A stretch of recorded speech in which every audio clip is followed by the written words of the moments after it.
When the young elk Saha, son of Mahawk Moko, came into the world, he took his time, which almost killed his mother. The childhood games of Odako and her brother were coming to an end. The big grizzly, named Sick, coveted the female, as did Kate Otsimi, who chased away her brother before he in turn was chased away by Sick. In their nest, 3 northern goshawks were born, among them a female called Aibabo. A tiny rodent learns a deadly lesson from Stawabi the rattlesnake. And on the prairie, where the bison roam, Oki's birth nearly causes his mother to miss the herd's sudden departure.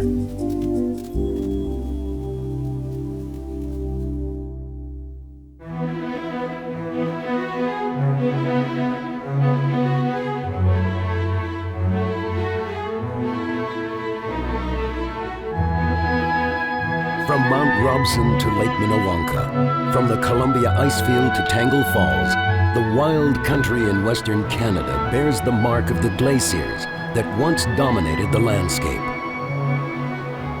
Like giant scissors, the glaciers sliced up the quartz and sandstone of this mountain range, the colossal backbone of the Americas, which extends from Alaska to Tierra del Fuego in Chile. This part is known as the Rocky Mountains.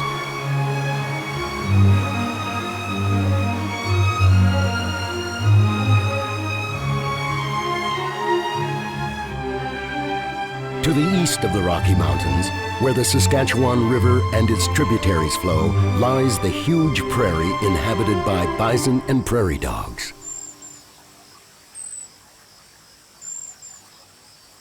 For the prairie dog, the sentinel's squeal signals the arrival of a predator. Sometimes, however, the adult watchdogs are overwhelmed by the events around them. This morning, a Swainson's hawk, whose regular diet includes prairie dogs and other squirrels, has killed a member of the colony.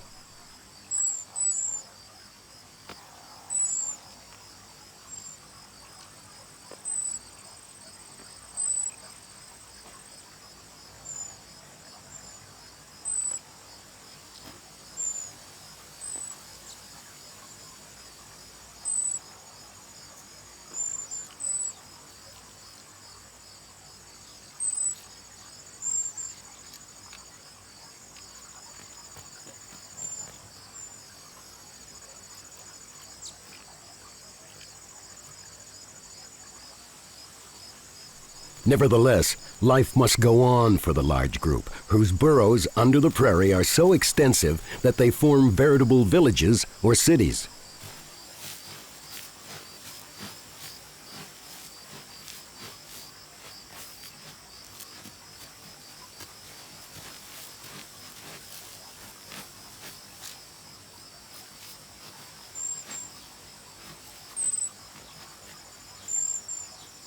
The American badger is also equipped for digging. His front paws, endowed with long claws, dig like pickaxes, while his hind legs shovel out the dirt.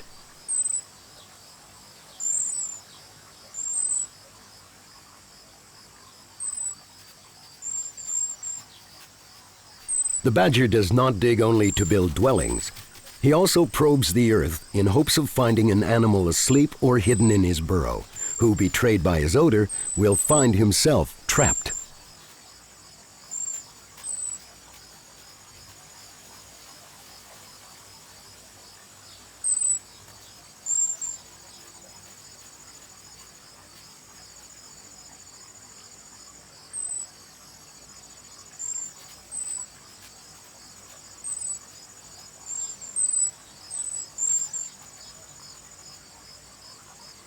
For defense against aerial or ground attacks, the prairie dog's only protection is the efficiency of their social system. They form close, tightly knit communities. Several family units comprised of a dominant male and several females with their offspring unite in tribes that form a colony. The prairie dogs communicate efficiently with one another thanks to their wide range of vocalizations.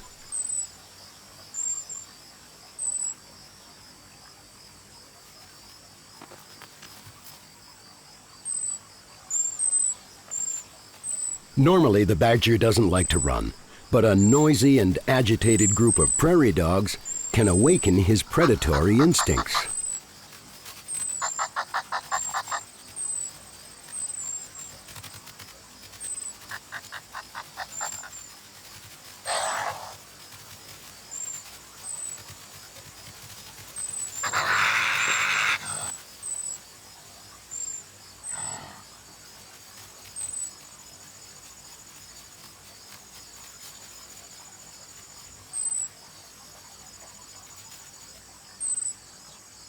This time, the vigilance of the sentinels is not enough, but neither the badger nor the Swainson's hawk can be blamed for the diminishing number of prairie dogs. At the beginning of the 20th century, a city 160 kilometers wide and 400 kilometers long, housing 400 million individuals, was discovered. Today, the prairie dog population has been reduced to 1% of what it was because of man's continuing encroachment on the land.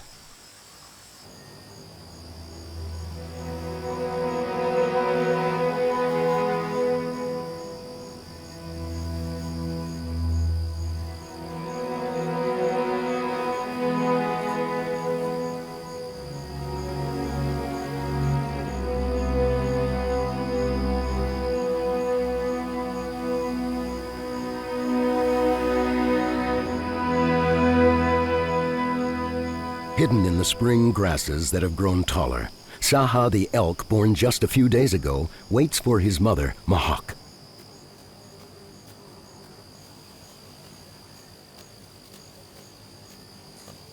Mahawk looks for him. If he doesn't show himself, if he doesn't make a sound, in short, if he doesn't make the first move, she won't find him.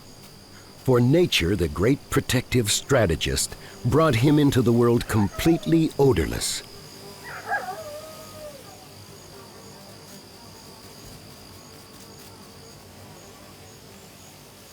Therefore, only his mother's odor can attract a predator's interest in him. This is why, if Mahawk were spotted, mother and child would immediately separate.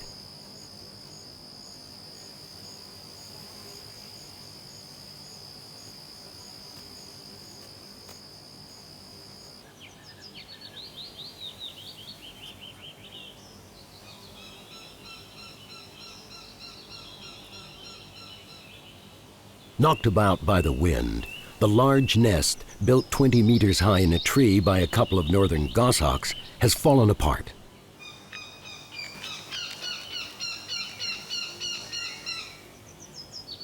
Only one of the three birds has survived. It's a female. Her name is Aibabo.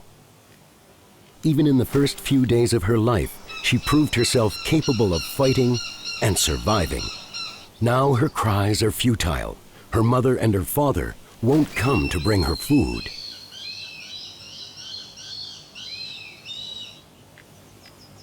Aibabo finds herself alone in the world, in this forest where her species are made to kill and to reign, but where even rulers can perish.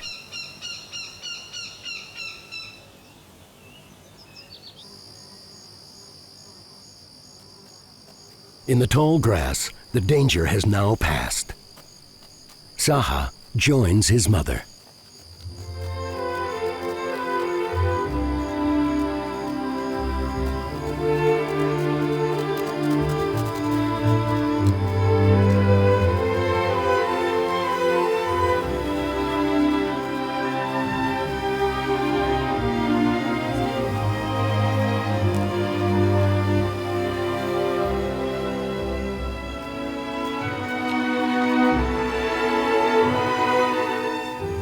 The fawn waits for his last meal of the day. Mahawk supplies him with milk that immediately curdles in the stomach to prolong the digestive process. This system reduces the number of required encounters between mother and child, which are always risky.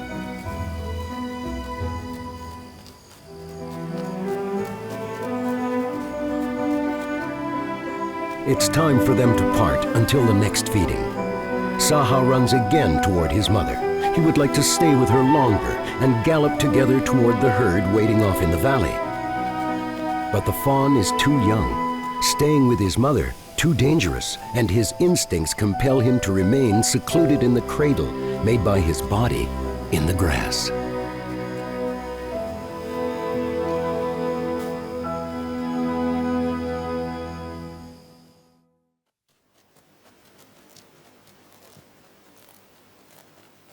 Like the bison, elk, wolf, and caribou, the ancestors of the American bighorn sheep came here from Central Asia 500,000 years ago by crossing the strip of land that is now the Bering Strait. The species evolved according to the demands of the habitat and had to adapt to the extremes of altitude and temperature.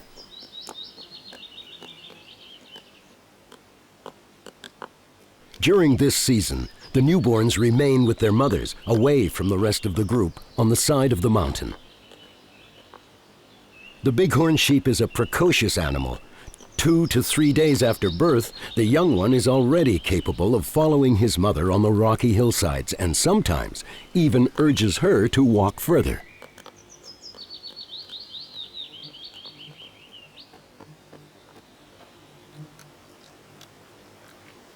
During the first 2 weeks, the young consume only their mother's rich milk. Then they will taste the most tender plants, and after 5 or 6 months, they will be completely weaned.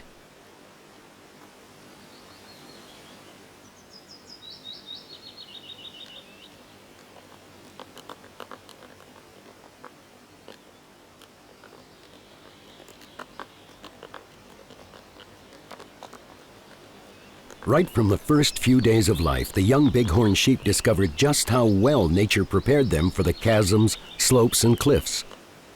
The front part of their hooves is hard and pointed, and their soles softer and more concave. This allows them to get a better hold on the rocks they step on. The 2 tips of the hoof open up like a vise to take advantage of the slightest bump in the rocks. Soon, the whole herd, except for the breeding males, will join the mothers and newborns. They will all migrate together up the mountain toward the lush meadows where pesky insects are the only inconvenience. The breeding males will spend the summer months in small groups in other pastures.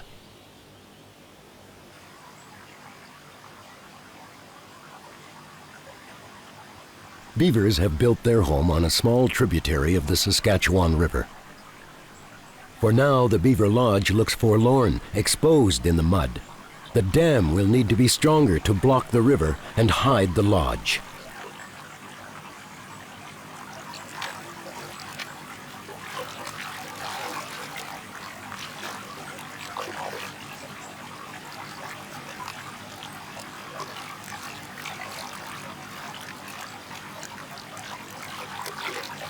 Itziaki, the industrious beaver whose name suggests that he never ceases to come and go, works non-stop. His mate, with whom he will maintain a monogamous relationship for several years, uses mud and grass to reinforce the walls of the lodge, where she will eventually give birth to her offspring.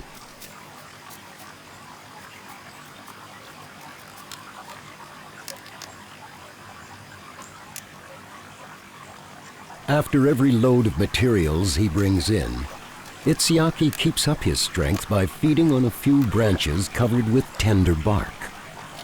The food suddenly interests his mate.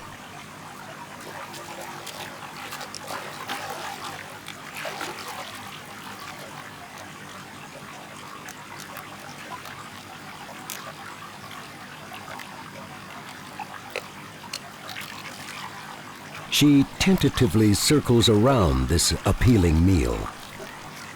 She will soon discover, however, that her mate is not in the mood to share. Before she can grab a piece, he swims with his treasure toward the entrance of the den, where he'll gnaw away every last morsel.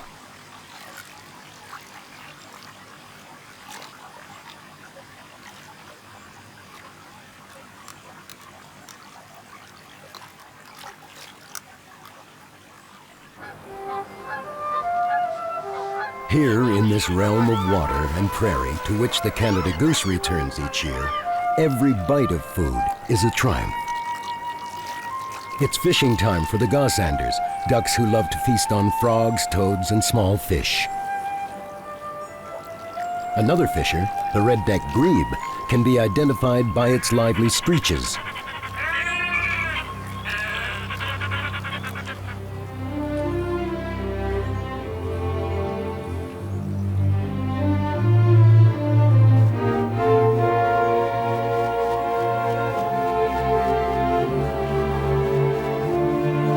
Every realm requires a ruler. The bald eagle reigns over the kingdom of the water. Some birds form groups.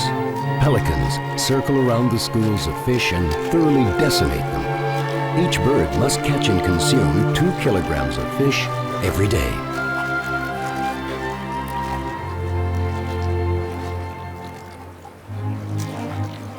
For the great blue heron, fishing is a matter of patience. He calmly spots his prey, attacks quickly, and swallows.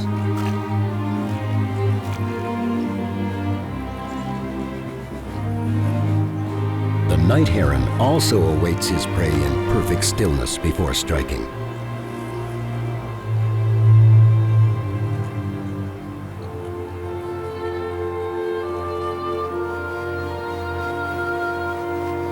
The osprey does not employ such timid methods.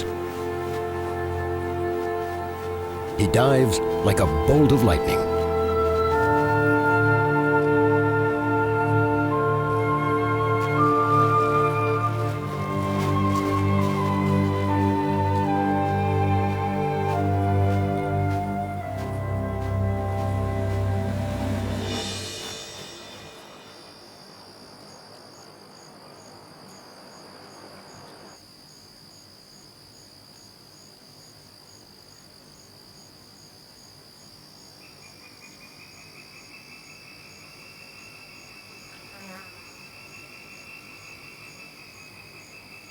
June has arrived. Springtime completes its gentle transformation.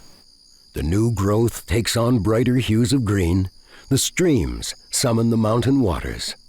The prairie is dotted with newborn bison. The calf is licked thoroughly by his mother, as is the custom of their species. Suddenly, everything goes wrong. Another female begins to eat the placenta that does not belong to her. Normally, only the mother eats it, anxious to eliminate any odors that might attract the attention of predators. The calf has become disoriented. The odor he associates with his own birth, that of the placenta, which allows him to track his mother, now draws him in 2 different directions. Without hesitation, he makes the wrong choice.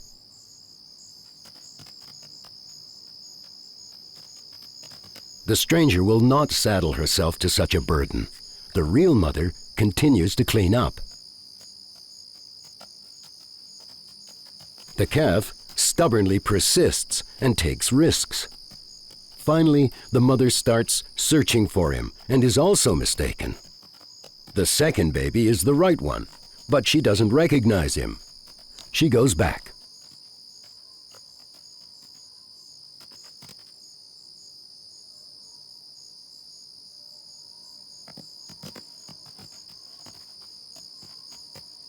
The placenta thief has to give the baby a violent push of the head to convince him to return to his real mother.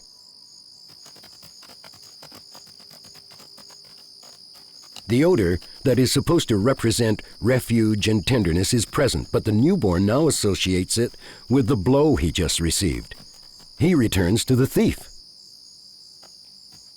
The story could end badly if the real mother does not finally reclaim her stray child by choice or by force.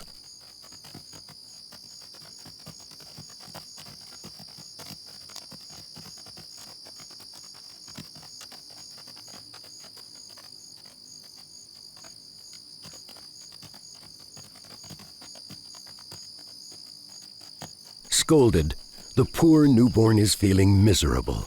It will take some time for him to trust his own mother. He has faced adversity even before taking the first sip of his mother's milk. But when the time comes for the herd to set off, he will be ready to follow them across the plains.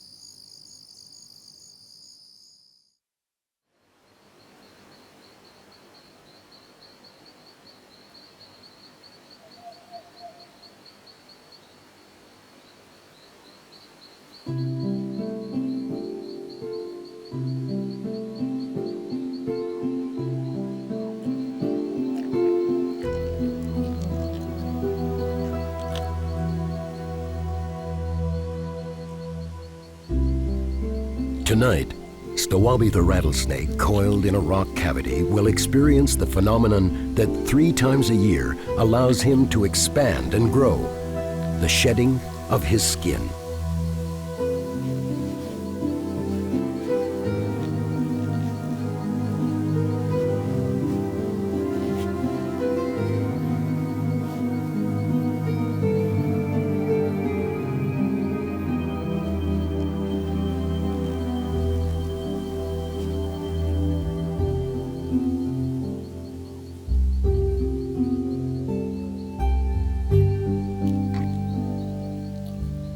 He must yawn as much as he can, as well as twist and turn and rub and scratch himself.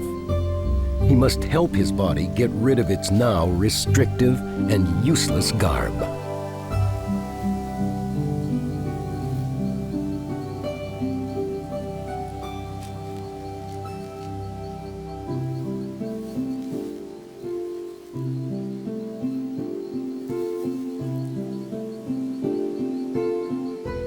Bit by bit, the strips of exuviae, or dead skin, rub off on the rocks.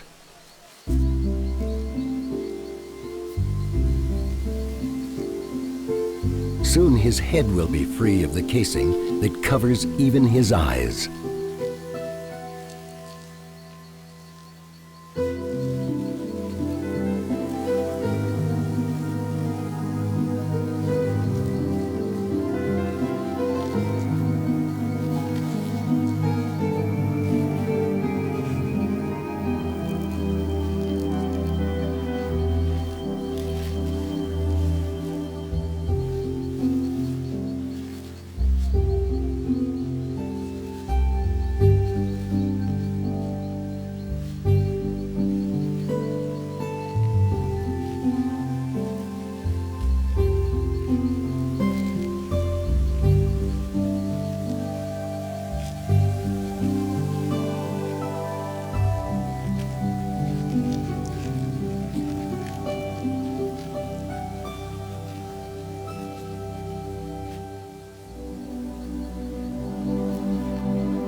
Aibabo, the female goshawk, has become independent.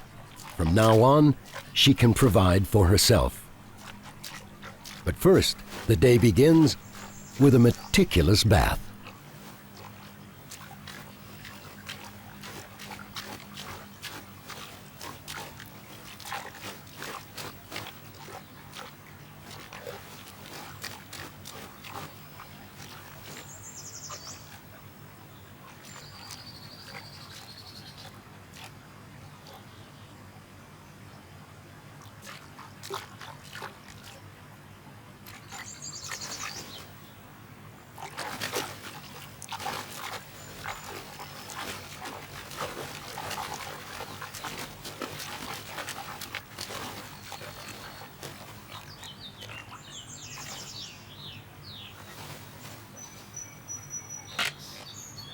the snap of a branch in the forest suddenly reminds her that there is life nearby and that she must feed herself.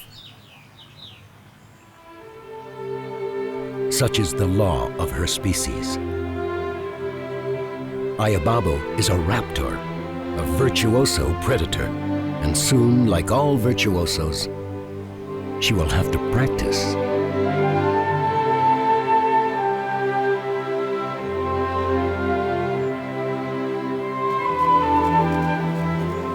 For almost 2 weeks, the young elk Saha has followed a genetic command to blend into nature, to become inconspicuous, imperceptible, invisible. Time has passed. Saha is now a month old. He has joined the group of females to which his mother belongs.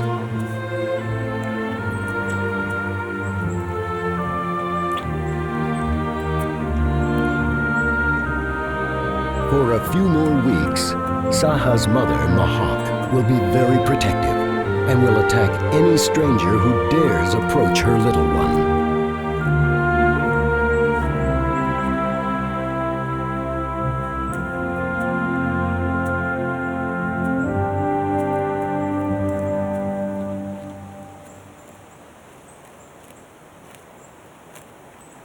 Saha won't be weaned until the fall, but already he shows a steady interest in the strange foods that the adults seem to find so delicious. Suddenly, another youngster approaches but is frightened and quickly runs away.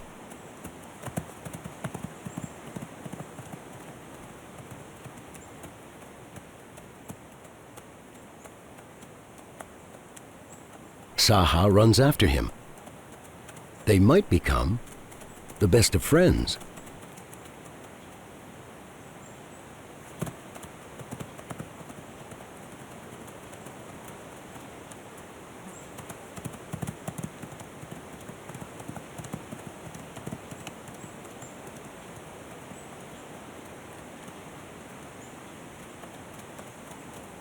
The visitor has chosen to return to his mother in the safety of the familiar herd. Before the summer, Saha will have all the time in the world to make new friends.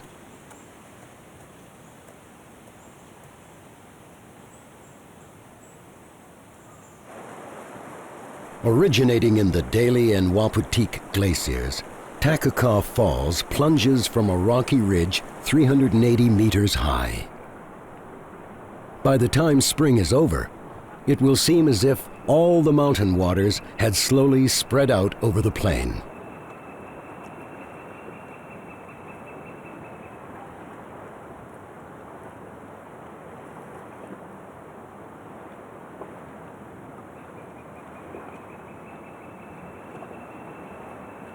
Not far away, Odako, the female grizzly, grazes as usual on the tender grasses growing on the riverbank.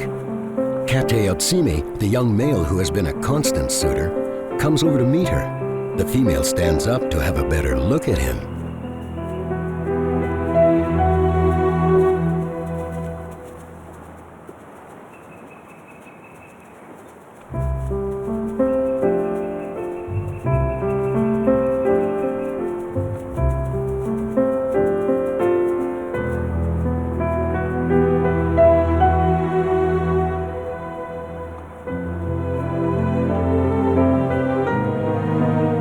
Dance continues.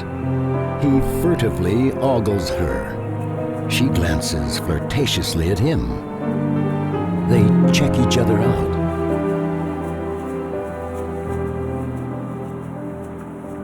All the time they make sure that the older male named Sick is not prowling nearby. And finally,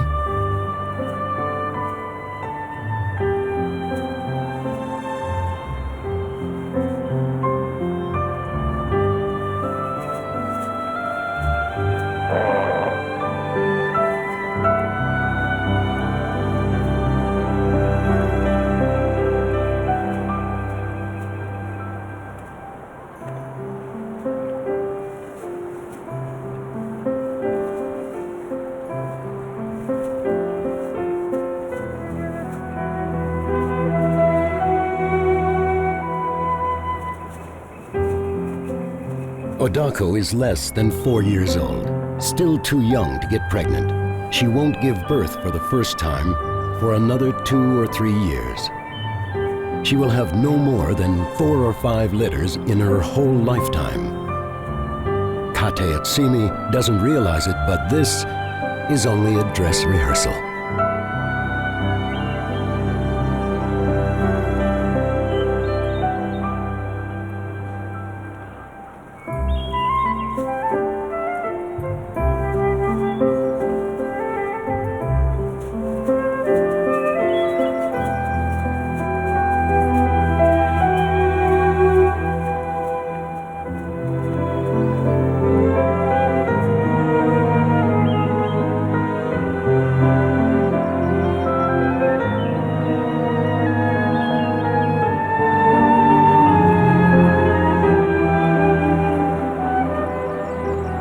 As soon as the mating is over, Odako chases away her partner. He takes his time. He wanders off carelessly, since he got what he's been waiting for so long.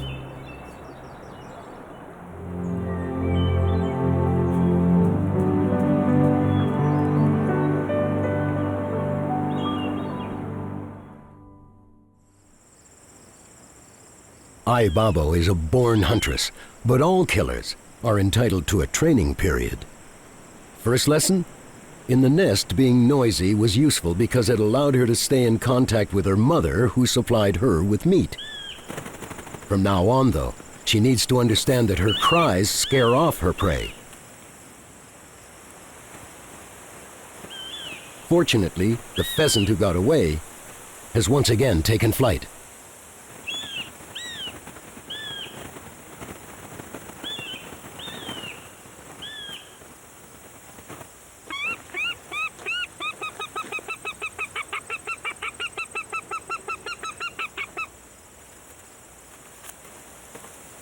Aibabo couldn't stop herself from cackling during the attack, but she knew by instinct to swoop down upon her prey with lightning speed.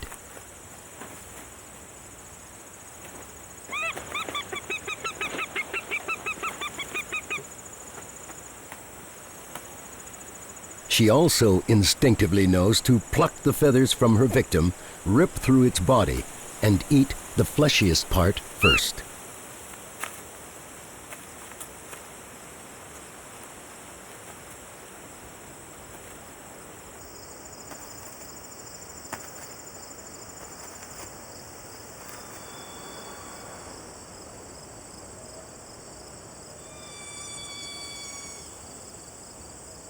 In the valley, one's catch can be easily stolen.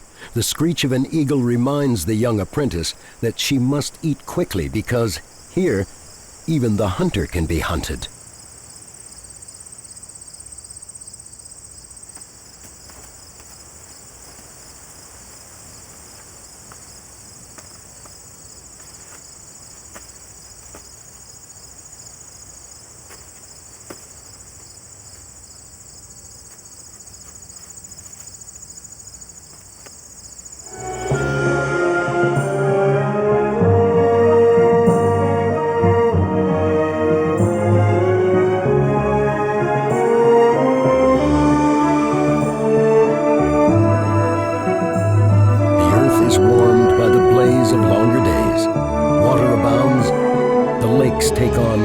Turquoise hue. Summer has arrived. But here, between mountain and prairie, its victory will be short-lived.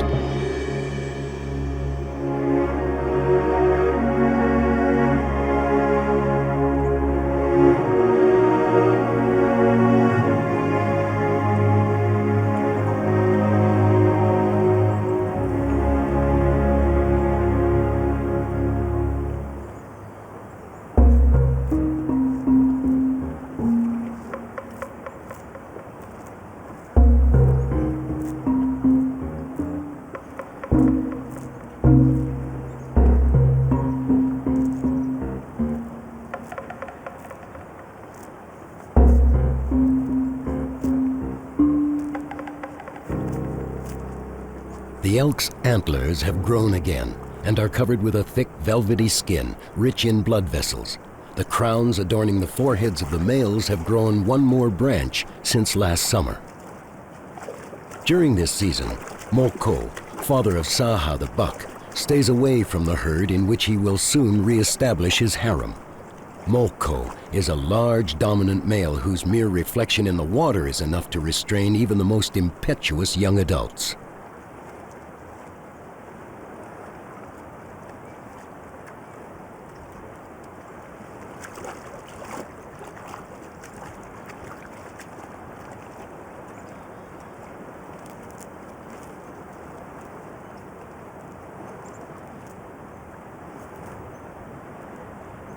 The antlers grow for only 100 days, a process that exhausts all the physical resources acquired during the spring. The antlers are fragile as long as they are covered by the sensitive velvet, which is filled with delicate veins. They will fulfill their function and serve as weapons only later, when the nourishing skin falls off, finally revealing the dead, dry, and dangerous bone.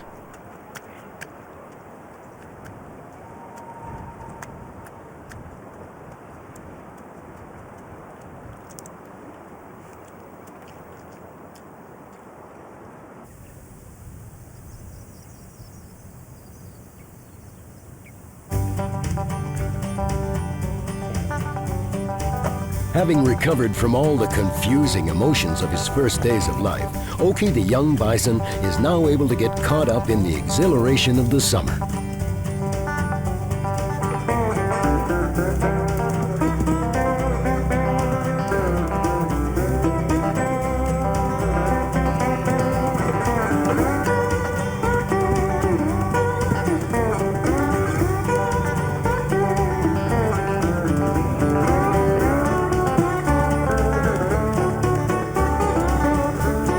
Excitement, he gallops across the meadow as if it were his very own, taking the risk of disturbing the calm of a large male who could run him through with one strike of his horns.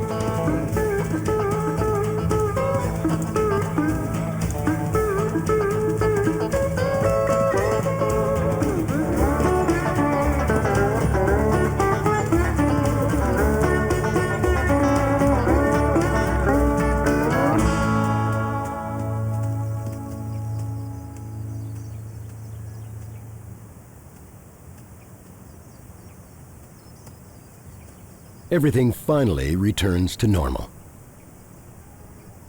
Oki settles down. But now around him there is some agitation brewing. Some young males begin to fight.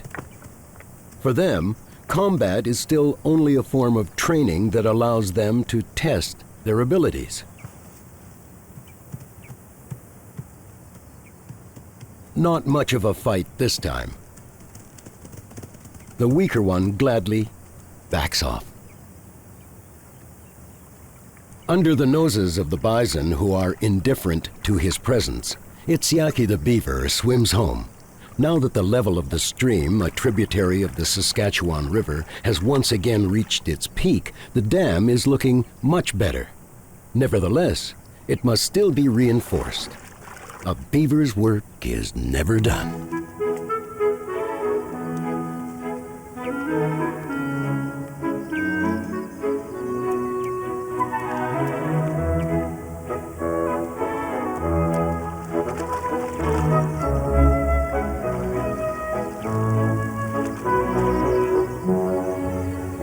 Day and night, the whole family helps out with the ongoing work.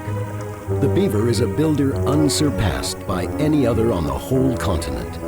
In only 10 minutes, he can cut down a maple tree 25 centimeters in diameter and cut down 200 trees in a single year. The tender branches, buds, and twigs will be used for food, whereas the bigger branches will be used for building materials. Grass has grown up in the mud covering Itziaki's lodge, which now blends in perfectly with the surrounding landscape.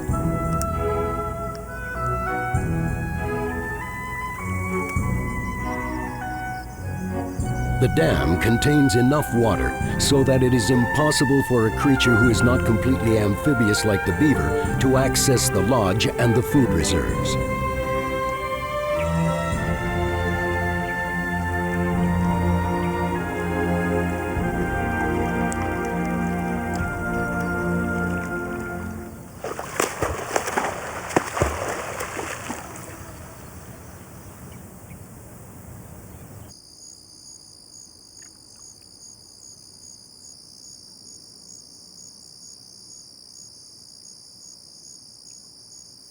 The large male bison, nostrils wide, drink in the fragrant air, which in a few days will be filled with quivering, buzzing clouds.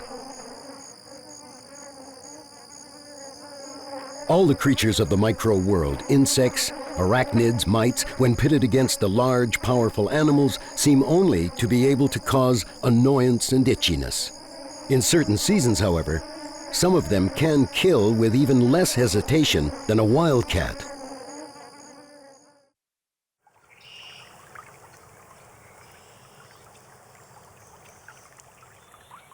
A moose, lifting high the long legs that allow her to walk on uneven or muddy terrain, explores the water in which she finds aquatic plants to satisfy her appetite.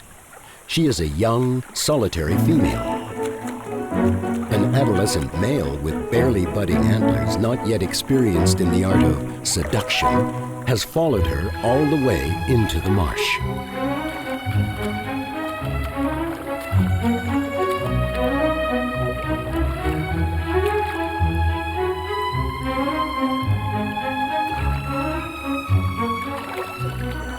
For now, they both pretend they want no more than to share a meal. A meal of aquatic grasses can be accessed more easily here, given that their necks are usually too short to bend all the way down to the ground. It is easier to graze when half of their bodies sink into the mud, thus reducing the distance to the food.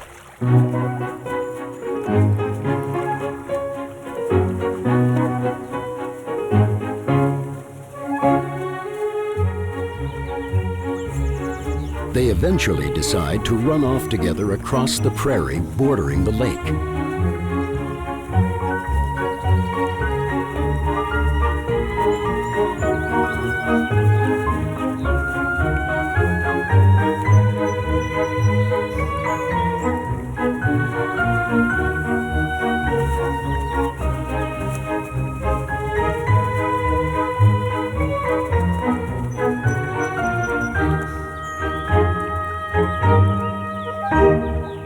Finally, much to the young male's chagrin, his beautiful but shy companion refuses to go any further.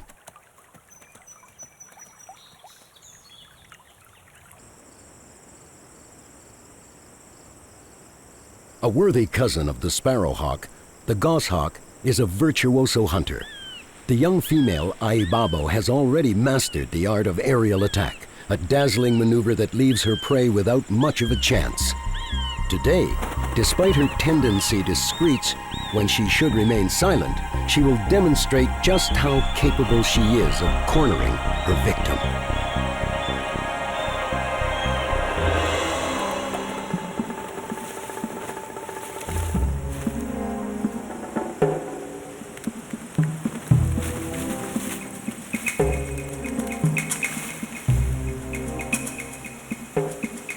The goshawk is one of the few arboreal predators able to move with monkey-like agility from branch to branch.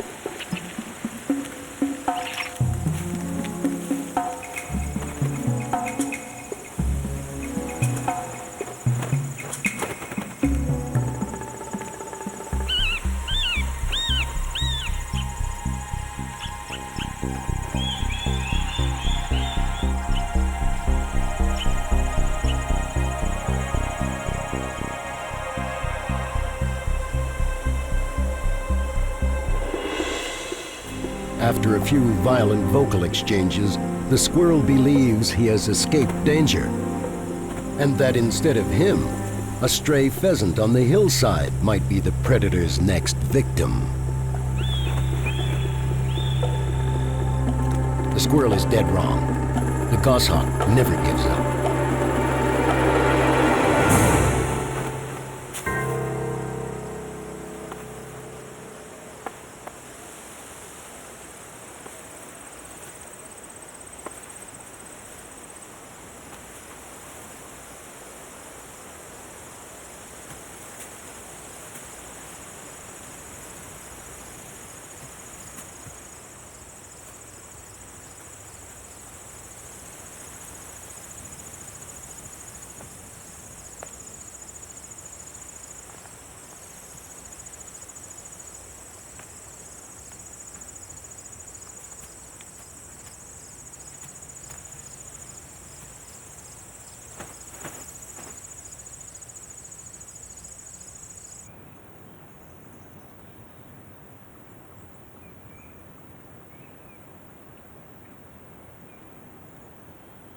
When it gets hotter, it's a good idea to climb to higher ground.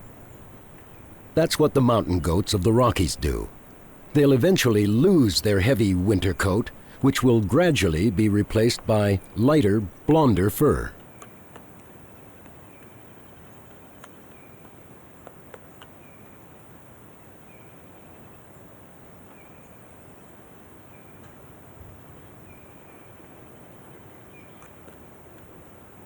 Mountain goats happily spend time in steep areas. They are among the best climbers in the animal kingdom. Their supple hooves, like non-slip shoes, are equipped with an anti-skid mechanism, a cushion of coarse flesh behind the hard toes. If necessary, the goat can jump 7 to 8 meters down a slope, even if the surface is covered with ice. Furthermore, their legs are short, which means they are naturally better suited for climbing than for running.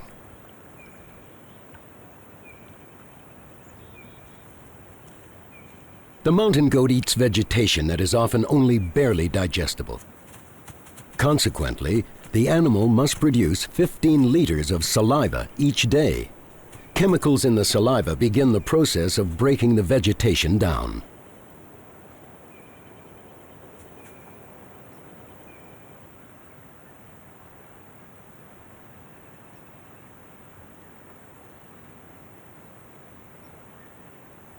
Mountain goats are very fond of their tranquil day-to-day routine, and anyone who disturbs them is sent packing.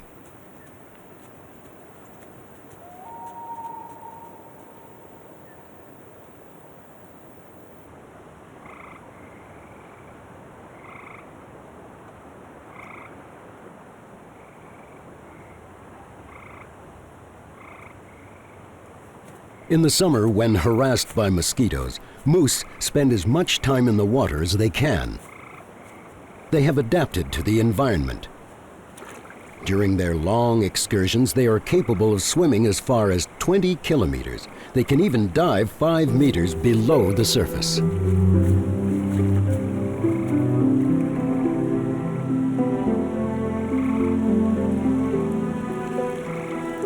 Without abandoning her usual composure, the young female, who had fled her amorous suitor this very morning, returns to him while he drinks and feeds.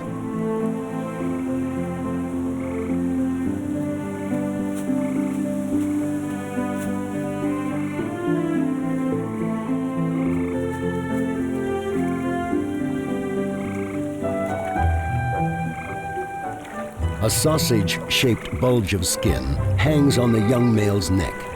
It will later develop into a bearded dewlap, a sure indication of sexual maturity.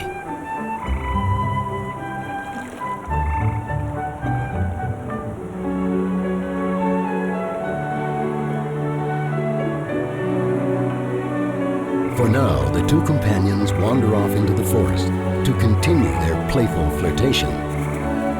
Just how long their adolescent romance will last is unknown.